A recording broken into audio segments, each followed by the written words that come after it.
आमची मागणी अशी आहे की सेक्टर 48 मध्ये गेले 5 वर्षापूर्वी या ठिकाणी पाळणाघराची एक इमारत बांधून तयार आहे आणि ती इमारत आज तागायत म्हणजे गेले 5 वर्ष झालं बांधून तयार असलेली इमारत ती पाळणाघराची लोकार्पण केलेली नाही. त्याच्यामध्ये पाळणाघर चालूच केलेलं नाहीये आणि ते पाळणाघर चालू न करता त्याच्यामध्ये 2 वेळा काम काढण्यात आलेलं आहे.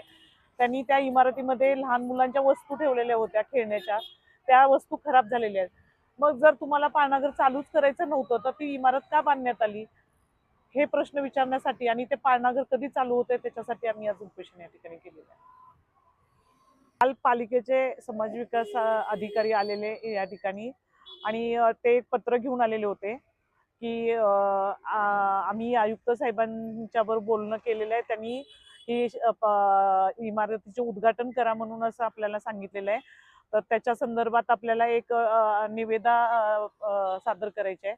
तर त्याच्यावरती प्रशासकीय मान्यता आयुक्त साहेबांची सही राहिलेली आहे. ते पत्र घेऊन आलेले होते, परंतु काय होतं की प्रत्येक वेळेस आपण काहीतरी असं आंदोलन करतो, त्यांना निवेदन देतो आणि परत ते आपल्याला एक रिटर्न मध्ये एक कागद म्हणून पत्र म्हणून देतात आणि परत ते पत्र फाईलमध्ये ठेवतात आणि ती फाईल तशीच ठेवून जातात.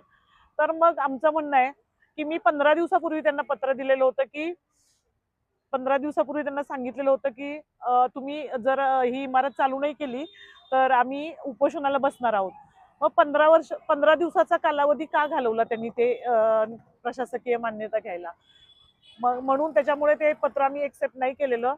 आज मला असं वाटतं की आयुक्त साहेबांनी त्या निवेदनावरती सही करावी आणि हे टेंडर प्रक्रियेला आजच्या आज घालवावं आणि मग त्याच्यानंतर आम्ही उपोषण सोडण्याचा विचार करू असं म्हणून सांगितलेलं आहे.